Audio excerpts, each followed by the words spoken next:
Hello hi అండి, ఎలా ఉన్నారు? ఇది ఒక బ్యూటిఫుల్ వీడియో అన్నమాట. నాకైతే మెమొరీ లాగా ఉండిపోవాలని రికార్డ్ చేశాను. ఎందుకు ఇంత కోపంగా ఉన్నానంటే, ఊర్లో అయితే బోనాలు చేస్తున్నారంట.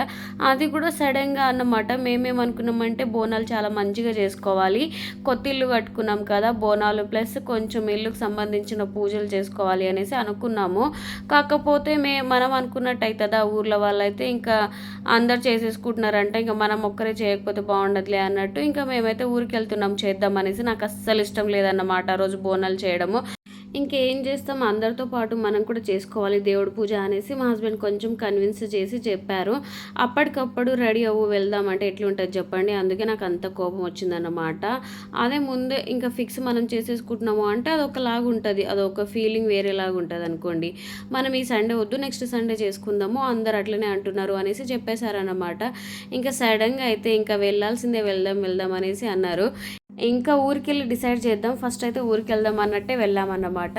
ఇంకా నా కోపాన్ని తగ్గించాలంటే ఇక్కడ టాయ్స్ కనిపించాయి, అవే బొమ్మలు అన్నమాట. టెడ్డీ బియర్స్ లాగా అయితే మంచిగా క్యూట్గా ఉన్నాయి. లో క్వాలిటీ కూడా ఉన్నాయి, మంచి క్వాలిటీ కూడా ఉన్నాయి అన్నమాట.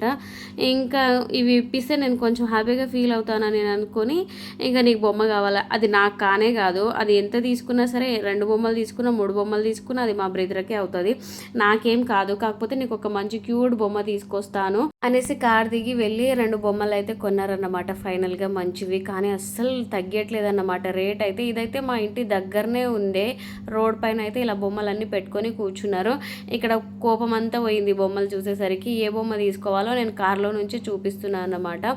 అందులోనూ బ్రిత్రక్ అసలు హెల్తే బాగుండట్లేదు, చాలా ఫీవర్ అన్నమాట. ముందు రోజు సాటర్డే అయితే, ఇంకా పూజ చేసింది అయితే సండే రోజు, సాటర్డే అంతా ఫీవరు. ఆమె ఫీవర్ ఉండడం వల్ల 11:30 12 అయిందన్నమాట ఊరికి వెళ్ళేసరికి. ఆమెకు ఫీవర్ లేకపోతే ఎప్పుడో పొద్దున్నే వెళ్ళిపోయేవాడు మమ్మల్ని వదిలేసి కూడా, మీరు తర్వాత రెడీ అయ్యండి అనేసి. ఇంకా ఆమెకు ఫీవర్ ఉంది కాబట్టి కొంచెం ఆలోచించి ఇంకా ఊరికి వెళ్ళాము. 2 అయితే కొన్నామన్నమాట ఫైనల్గా, ఈ 2 టాయ్స్. అప్పటి వరకు మా బ్రిత్ర పడుకుంది, ఇంకా కొంచెం సిరప్స్ అవన్నీ వేసాము. ఇంకా ఇంత ఫీవర్, ఎప్పుడు చూసినా ఫీవర్ ఫీవర్ అంటారు అనేసి నాకు చెప్పడానికి కూడా సిగ్గుగా ఉంది. ఎట్లనో అసలు అంతగానో ఫీవర్ ఎందుకు వస్తుందో అర్థం అవ్వట్లేదు. మరి ఈసారి అయితే ఇంకా టెస్ట్ అయితే చేపిద్దామని ఫిక్స్ అయిపోయాము. అసలు వీక్లీ వన్స్ అన్న వస్తుందన్నమాట, చాలా సఫర్ అవుతుంది పాపము. ఇంకా ఊర్లో అయితే ఇబ్బంది పడొద్దని ఈ బొమ్మ తీసుకోవడమే మంచిగా అయ్యింది, కొంచెం ఆడుకుంటుందిలే అనేసి అనుకున్నాము. చాలా బాగా నచ్చింది తనకి, బొమ్మలు అంటే చాలా ఇష్టం. కాకపోతే ఫీవర్ ఉండడం వల్ల అంత ఎగ్జైట్గా ఫీల్ అవ్వనట్టే ఉంటుందన్నమాట. ఇంకా ఊరికైతే వెళ్ళిపోయాము. కొద్దిసేపు ఆలోచించి ఇంకా అందరు అయితే బోనాలు చేసేసుకుంటున్నారు, మనం కూడా చేసేసుకుందాం అనేసి ఇంకా రెడీగా అయితే పెట్టేశామన్నమాట.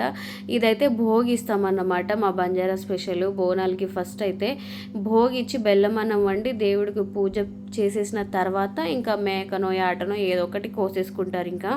ఇంకా ఫస్ట్ అయితే బెల్లం అన్నం ప్రిపేర్ చేద్దామని ఇంకా స్టార్ట్ చేసాము. ఇంకా మేమైతే ఇది తవ్వేసి, ఒక చిన్న గుంతలాగా తవ్వేసి భోగిస్తాము. కాకపోతే మాది కొత్తిల్లు అన్నమాట, అందుకనేసి ఆ ఇటుకలు పెట్టేసి అందులోనూ అక్కడంతా వాకిట్లో సిమెంట్ వేసేసారన్నమాట. ఇంకా సిమెంట్ వేస్తే ఇంకా మనకైతే ఇంకా తవ్వడానికి రాదు కాబట్టి ఇటుకలు పెట్టేసి భోగి అయితే ఇచ్చుకున్నాము. ఇంకా కొందరైతే చాలా పెద్ద పెద్ద గిన్నెలే వండుతారన్నమాట బెల్లం అన్నము. నేను ముందు రోజు బ్రిట్టు బర్త్డే కాబట్టి బెల్లం అన్నం వండాను, ఎక్కువగా వద్దు, ఇంకా బ్రదర్కి కూడా హెల్త్ బాగాలేదు అనేసి. మా అమ్మాయికి, మా హస్బెండ్కి అయితే ఈ బెల్లం అన్నం చాలా ఇష్టము, అందుకే ఈ మాత్రం గిన్నె పెట్టాము, లేకపోతే అది కూడా పెట్టేవాళ్ళం కాదు, చాలా చిన్నగా పెట్టేవాళ్ళము. కాకపోతే ఇష్టం కాబట్టి 1 కేజీ వరకన్నా చేద్దాంలే అనేసి ముందుగా అయితే బెల్లం పాకం అయితే ప్రిపేర్ చేసి పెట్టుకోవాలి పక్కనే. ఇంకా తర్వాత డాల్డా, ఘీ, నెయ్యి ఏమో అంటారు కదా, ఆ ప్యాకెట్స్ వేరుగా ఉంటాయి, అదంతా వేసేసి. ఇంకా మా హస్బెండ్ అయితే ఘీ తినడు, నెయ్యి. కాకపోతే ఇదైతే కంపల్సరీ వేసి అయితే వండాల్సిందే అన్నమాట.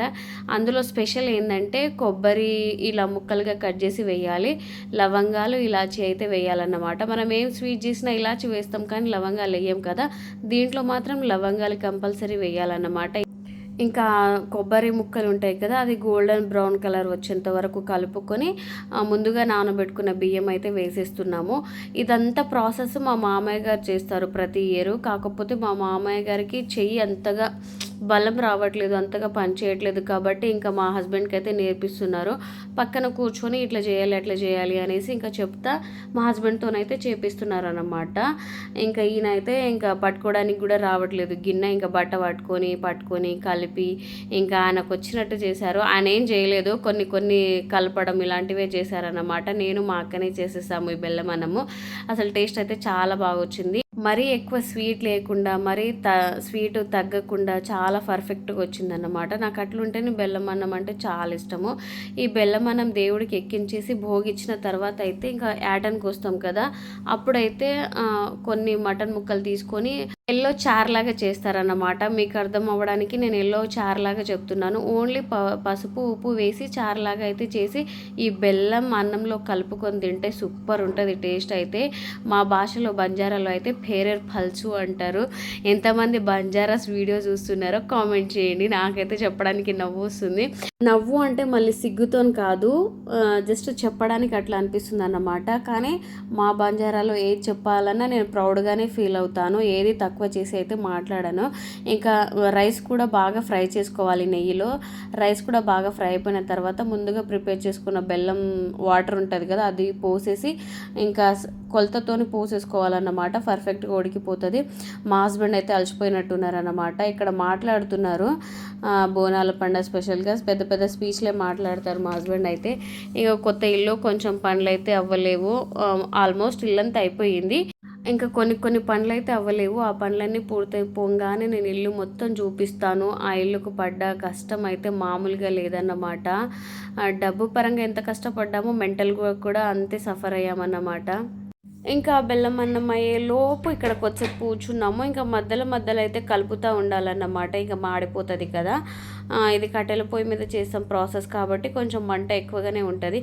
ఇక్కడ నేను ఎంతసేపు అయితే చేస్తున్నానో అంతసేపు మా అత్త అయితే నీ లంగా కాలిపోగలదే, నీ డ్రెస్ కాలిపోగలదే అని ఒకటే చెప్తున్నారు. నేను ఫ్రాక్ వేసుకున్నాను ఆ రోజు. అది నెట్టెడ్ ఫ్రాక్ అన్నమాట. ఇంకా ఫుల్ గాలి ఉంది, అది ఊకే మంట సైడే ఎగురుతుందన్నమాట. ఇంకా మా అత్త అయితే ఊకే అంటుంది నీ డ్రెస్ కాలిపోగలేదు అనేసి. ఇంకా మొత్తం ప్రసాదం అయిపోయిన తర్వాత అయితే భోగించుకున్నాక తర్వాత ఇంకా అందరం కూర్చొని మొక్కేసి ఇలా బెల్లం అన్నం అయితే చేతుల మీదుగా ప్రసాదం లాగా అయితే తీసుకుంటాం అన్నమాట. కొంచెము అలా చేతుల మీద తీసుకుంటారు, కానీ నాకు ఇలా ఆకుల మీద అప్పట్లో తీసుకునే వాళ్ళు, ఇప్పుడు చేతుల మీద తీసుకుంటున్నారు. నాకు ఇలా ఆకుల మీద తీసుకోవడమే చాలా ఇష్టము. ఆకు మీద బెల్లం అన్నం వేసి అందులో నెయ్యి వేసేసుకొని తింటే అసలు అద్భుతం అబ్బా, ఎంత బాగుంటుందంటే. ఆ కాంబినేషన్ ఇష్టం ఉన్న వాళ్ళైతే లైక్ చేసేయండి. ఇంకా ప్రసాదం మొత్తం తినేసిన తర్వాత ఈ పూజ కంప్లీట్ అయిపోయిన తర్వాత అయితే ఇంకా మేకను కోస్తాం అన్నమాట. అది కూడా మంచిగానే ఉంటుంది ఆ ప్రాసెస్ కూడా, కాకపోతే నేను రికార్డ్ చేయలేదు. నాకుండే ఆ ప్రాసెస్ కూడా మా హస్బెండ్తో రికార్డ్ చేపియాలని, కానీ నేను ఉబ్రిత్ర ఫీవర్ ఉండడం వల్ల నేను అదంతా పట్టించుకోలేదన్నమాట. ఐ హోప్ ఈ వీడియో అయితే మీకు నచ్చింది అనేసి అనుకుంటున్నాను. నచ్చితే మాత్రం ప్లీజ్ లైక్ చేసి షేర్ చేసి సబ్స్క్రైబ్ చేసుకోండి. ప్లీజ్ వీడియో చూసిన వాళ్ళన్నా కొంచెం లైక్ ఇచ్చి సపోర్ట్ చేయండి. ఇంకా మంచి వీడియోస్ అయితే వస్తాయి. And bye.